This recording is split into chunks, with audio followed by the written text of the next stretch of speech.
Hey guys, welcome back to my channel. তো আজকে আমরা চলে এসেছি মেলায়। আর তোমাদেরকে তো বলেইছিলাম চিড়ের মেলা পুরো ঘুরে দেখাবো। তো চলো মেলাটা পুরো দেখিয়ে দিচ্ছি। আর মেলায় এসেছে দাদা, বৌদি, মাম, সোনা, মেশো, চদ্দি ভাই, জামাইবাবু আর তোমাদের দাদা ভাই। তো চলো এবার মেলাটা ঘোরা যাক।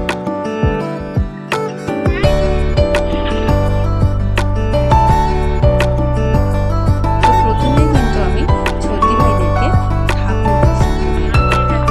তোমাদেরকে তো এর আগের দিন ঠাকুর দর্শন করিয়েছিলাম।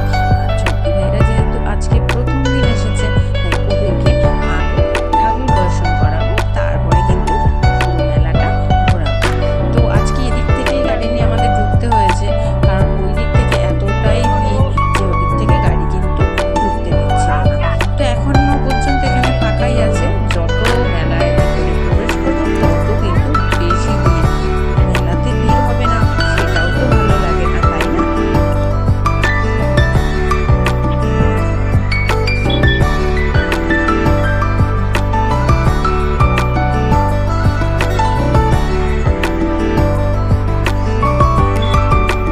ভেবেছিলাম বৃষ্টিতে গরমটা কমে গেছে, কিন্তু আজকে মনে হচ্ছে না, গরম কোনো অংশে কমেনি। এত গরম লাগছিল না, কি বলবো।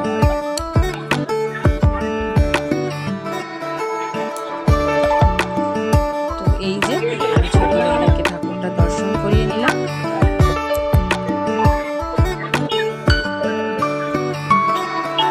এরপরে আমরা ভেতরে চলে গিয়েছিলাম।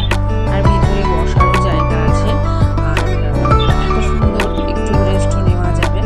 তো যাই হোক, এগুলো তো তোমাদের আমি আগেই দেখিয়েছি, ট্যাগগুলো। আর এখানে সবাই রেস্ট নিচ্ছে, এতটাই হাঁপিয়ে গেছে ওরা। তো ওরা রেস্ট নিচ্ছিল, আর আমি মানে সোনাকে আর মামকে নিয়ে চলে এসেছিলাম ফুচকা খেতে। কারণ ওরা বাচ্চা মানুষ, ওদেরকে তো কিছু খাওয়াতে হবে, ওদের তো খিদে পায়, এত হেঁটেছে, তাই না? আর ওরা কিছুই খাবে না। ওরা যেহেতু খাবে না, তার জন্য আমিও কিছু খেতেই পারলাম না, নইলে আমিও ফুচকা খেয়ে নিতাম। তো ওদের ফুচকা খাওয়া হয়ে গেছে, ভাবলাম জিলেপি নিয়ে যাই, হয়তো ওরা খাবে। না, ম্যাডাম সেটাও খাবে না, কি ঝামেলা। তো যাই হোক, অনেকক্ষণ রেস্ট নেওয়ার পরে কিন্তু আবার আমরা মেলার ভেতরে চলে এসেছি। মেলায় আসলে কার কার বলো তো খাবার থেকে বেশি সাদা জিনিস কেনার প্রতি বেশি ইন্টারেস্ট থাকে? আমার তো অল টাইম তাই থাকে। তোমাদের দাদা ভাইয়ের কয়েকদিন আমি দোকানগুলোতে জাস্ট ঢুকতে পারি না, কিরকম যেন করে, বলে আর কত নেব, ঘরে তো রাখারই জায়গা নেই। কিন্তু তবুও বলো তো, না নিলে ভালো লাগে? আর আমার ছেলে পছন্দ যাবে কি বাটি, ঘটি, কাপ, ছিপনি, এই সমস্ত জিনিস। তো এখানে সবার পছন্দের জিনিস কিন্তু আছে, যার যেটা ভালো লাগে।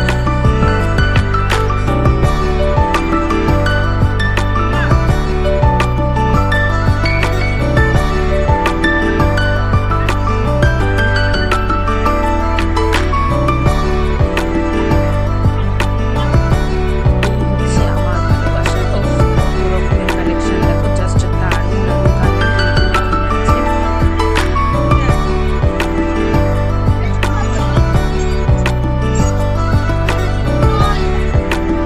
সো ফাইনালি এখান থেকে সেরকম কিছু নেওয়া হয়নি, মাম জাস্ট একটা ক্লিপ নিয়েছে। আর এই দেখো নাগরদোল্লা। এই নাগরদোল্লা কে কে চড়েছো? আমি তো লাইফে কোনোদিন চড়িনি, আর আমার চড়ারও কোনো ইন্টারেস্ট নেই। বাবারে বাবা, আমার দেখলেই কিন্তু ভয় লেগে যায়।